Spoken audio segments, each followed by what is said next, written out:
Hello everybody, Tony Bears here again, and in this video I'm going to be talking about the second trailer to The Amazing Spider-Man.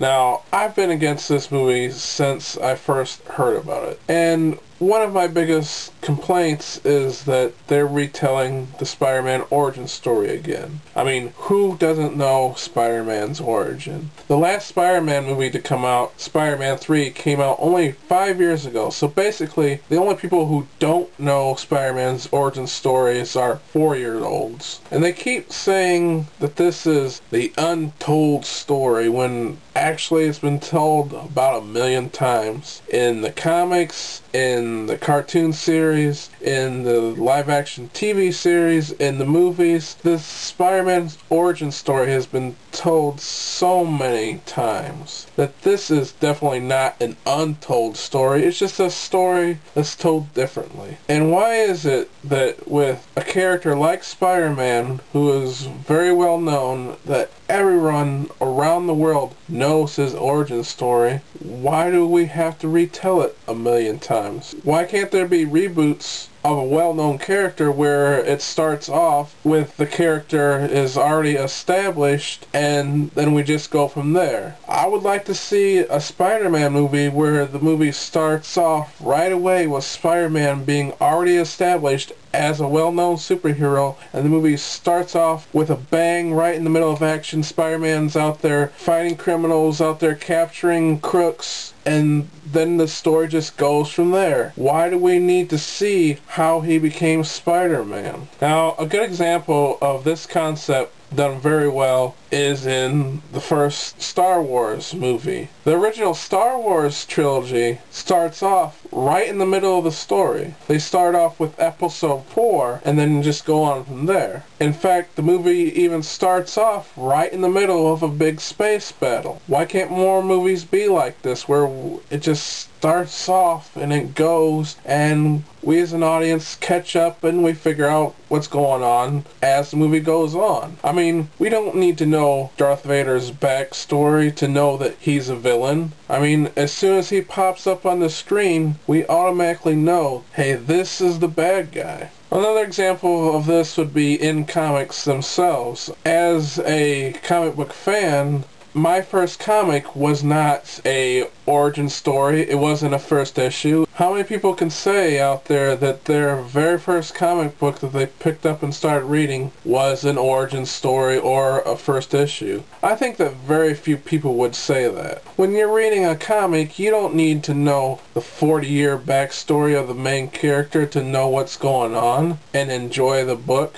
Another big problem that I have with this movie, and especially the very first trailer, is that it seems very emo and moody and dark, and that's just not what Spider-Man is. I mean, the very first trailer made me think that Peter was gonna slit his wrist at any moment. And I think a lot of this has to do with the music that's in the trailer. The music seems very depressing. I mean, even in the scenes when Spider-Man is swinging around the city and then when he's cracking jokes, the music is still very kind of low and slow and depressing music. And even the way the people talk in this trailer, it's very monotone way of speaking. I mean, you rarely see anybody getting really excited or happy in this trailer. Everybody's kind of just talking real low and calm and down like this. Nobody's getting really excited. Yay, look at Spider-Man swinging around the city.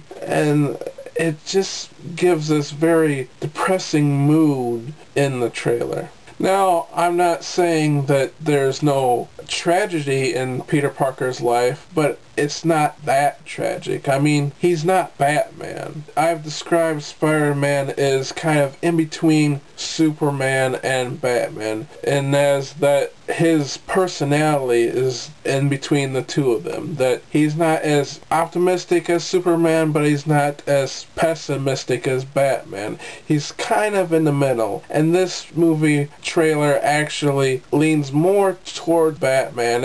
In fact, it moves too close to Batman, and it shouldn't be. It shouldn't be that dark. And speaking of dark, does any of this movie take place during the day? I mean, all the shots I see are shots at night. I understand that Peter Parker is a student and he's going to class during the day, but I mean, can't some of this movie take place during the weekend where he has plenty of free time during the day? Or why can't this movie take place during the summer where it's summer vacation, where he can go out fight villains during the day? Now, I love the Sam Raimi Spider-Man movies. In fact, I would have to say that Spider-Man 2 is probably one of my more favorite comic book movies of all time. I admit that Spider-Man 3 is not the best, but it's not terrible. But reading the comments about this trailer, I was very surprised to find out how many people really hate the Sam Raimi Spider-Man movies, and I can't figure out why. Is it because that they are not exactly like the comic books? But is that really what the people want? Do they want an exact word-for-word, page-for-page translation of Amazing Fantasy 15, you know, the first appearance of Spider-Man? Is that what you would really like? I mean, first of all, that would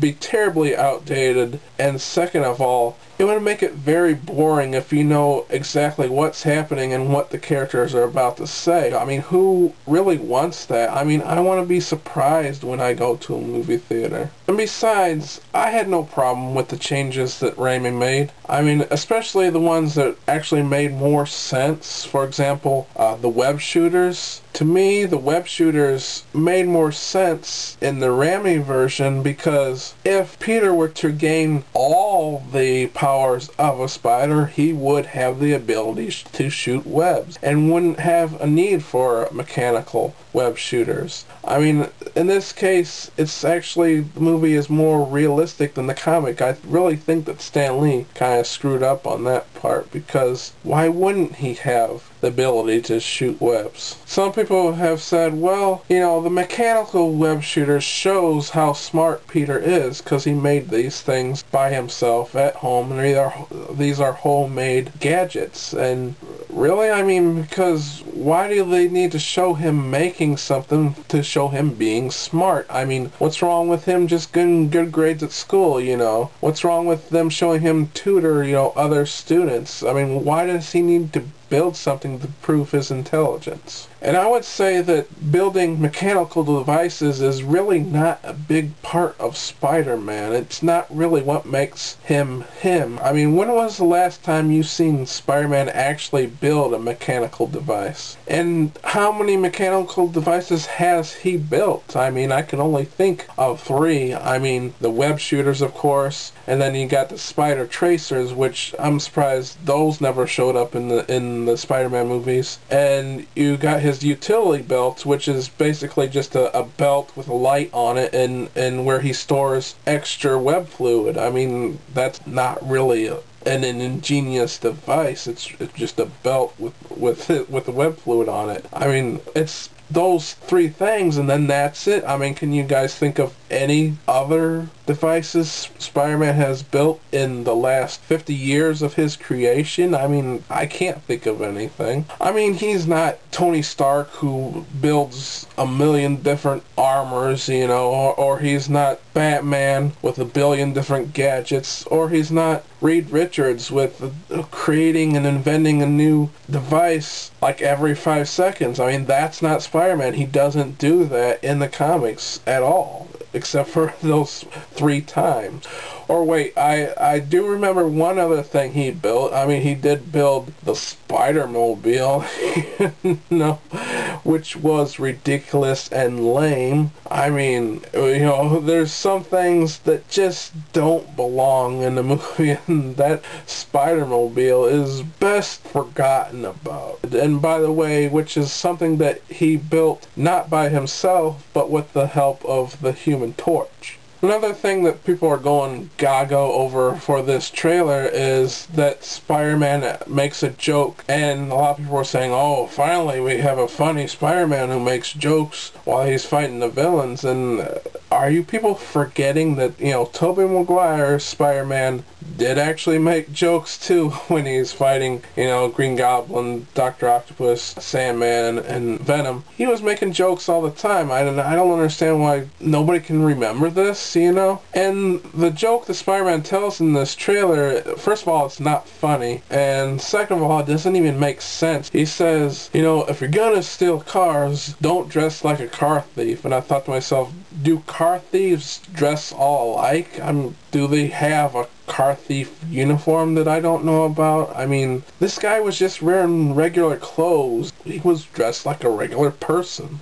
And besides, how did Spider-Man get in the back of that car anyway? I mean, wouldn't he have to break into that car himself to get in the back seats? I mean, wouldn't that make him a criminal by breaking into a car? I mean, Spider-Man wouldn't do that. I mean, unless that is his car and he was just sitting there waiting for someone to steal it, I guess. I mean, the whole scene didn't make any sense to me. The most important things about a Spider-Man movie being the character, the tone of the movie, Spider-Man's motivation, these are all things that Sam Raimi got right, so I don't understand why everyone's hating on him. Another thing that people are talking about is that they show Spider-Man's parents in this movie, and I never thought that his parents were an essential part to the Spider-Man story. I mean, it's Peter's Uncle Ben that gives him the motivation to fight crime. I mean, his parents I don't think were even introduced until decades after Spider-Man's creation. And they say that Spider-Man's father is a scientist in this movie, which Spider-Man's father was not a scientist in the main comics. I think he was a CIA agent, in fact. He was a scientist in the Ultimate Universe, but he didn't work with the Lizard. He actually worked with Eddie Brock's father, which they messed up right there. So these movies aren't exactly like the comics, so I don't understand why people are complaining that the Sam Raimi movies aren't exactly like the comics. Some people were complaining about how the Lizard looked, and I think he looks fine. I don't have a problem with the way he looks. I mean, I know he doesn't look exactly like he does in the comics, but again, that's not a big deal to me. I don't care if something's not exactly like it is in the comic. So overall, the trailer is a lot better than the first trailer, which is actually not saying very much since I hated that first trailer. But I have to say this trailer didn't really impress me. It doesn't got me excited to see the movie. It's one of those movies where I'll probably end up seeing it, but I'm not excited about seeing it. It's not one of the movies that I have to see in the theater. It looks okay. I'll give it a chance. I don't have high expectations for it. It doesn't look any better than the Sam Raimi Spider-Man movies. There's nothing about this trailer which makes this movie stand out. There's nothing special about it. It's just a basic action movie. I could wait for it on DVD or not see it at all. That's about all I have to say about it. My name is Tony Beers, and I'll see you next time.